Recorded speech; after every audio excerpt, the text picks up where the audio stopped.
Komið sæl og velkomin í þessa yfirferð. Í dag ætlum við að skoða málfræðifyrirbæri sem í raun eins og snjall leikstjóði á leiksviði.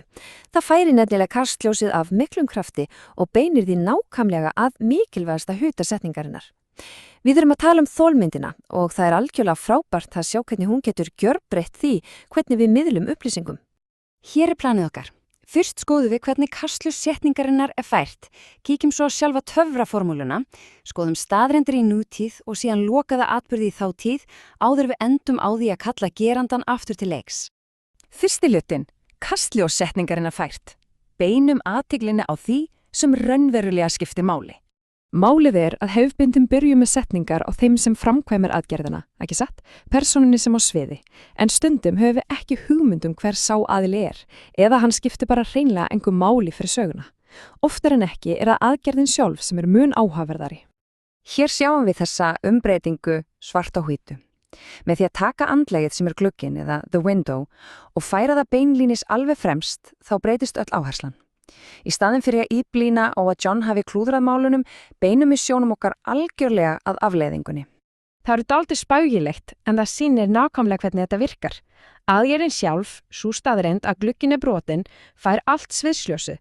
Aumingja John er gleymdur, en það skiptir bara engu máli hver hélt að steininum í þessu samhengi. Þá er það annar hluti, töfraformúlan, uppbygging þolmyndarinnar. Svo hvernig setjum við þetta saman? Það þarf í renninu bara eina sára einfalda, tveggja skrefa töfraformúlu. Við tökum gömlu áreiðanlega hjálparsögnina to be og skellum henni saman við þriðja formið á sagnorðinu, oft kallað sagnbót eða lýsingarháttur þáttíðar. Með þessi tvö einföldu pusli er hægt að smíða nánast endalaust af flottum þolmyndasetningum. Þriðji hluti, staðreyndir og venur í nútíð. Þolmyndin í nútíð. Tökum vel eftir þessu dæmi. Virkasetningin, eða germyndin, beinir óþarfalega mikill athygli að fólkinu. Við veitum öll að fólk eða vélar búa til bíla, en tólmyndarsetningin hægra megin gerir bílana að aðalstjörnunni, sem er mun rökréttara.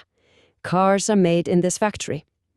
Það er verksmiðjan og framleiðslan sem er aðalatrið, en ekki nákvæmlega hver stendur við færibandið hverju sinni. Sama á við hér, tungumálið sjálft tekur miðpunktinn. Það vita allir að það er fólk sem talar tungumál, svo með því að lyfta einskunni upp og segja English is spoken verður upplýsingagjöfin svo miklu beinskittari og hnittmeðari. Fjórði hluti, lokaður atburður í þátíð, þormyndin í þátíð.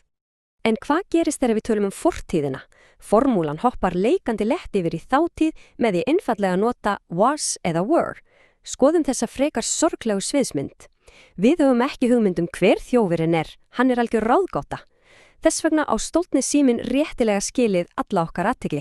Við segjum því hástöfum, my phone was stolen, einfallega af því að atburðurinn sjálfur er það eina sem virkilega skiptir máli í þessu áfalli. Og þetta er mergurinn málsins. Stundum er hinn slæma eða streituvaldandi niðurstaða bara það eina sem við þurfum að koma frá okkur. Tjónið er skeð og þolmyndin grípur þá tilfinningu algjörlega meistaralega. Fimmti og síðasti hluti. Gerandinn kallaður tilbaka. Notkun á litla orðinu be. Þótt þolmyndi snói stöfulegt að íta gerandanum til hliðar, þá komu upp stundir þar sem viðkomandi á samt skilið smá hrós eða viðurkenningu undir lokin. Með því að henda inn orðinu bæ getum við kippt þessum góðsagnakennda geranda aftur inn án þess að hann stjeli senunni frá listaverkinu. Leikritið Hamlet er augljóslega stjarnan fremst í setningunni en við fáum samt að vita að það var engin annar en Shakespeare sem hélt á fjaðrapennanum. Svo við dröfum þetta ná allt sama í eina flotta reglu. Við beitum þessari byggingu þegar aðgerðin eða sá sem verður fyrir henni vegur mun þyngra en manneskjan sem framkvæmdana.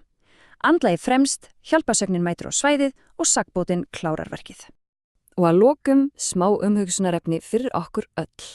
Næst þegar hlusta þér á fréttir eða lesnar yfirlýsingar frá stórfyrirtækjum er nefnilega mjög áhugavert að taka eftir því hversu oft kastljósinu er beint vísvitandi í burtu frá þeim sem bera ábyrgðina.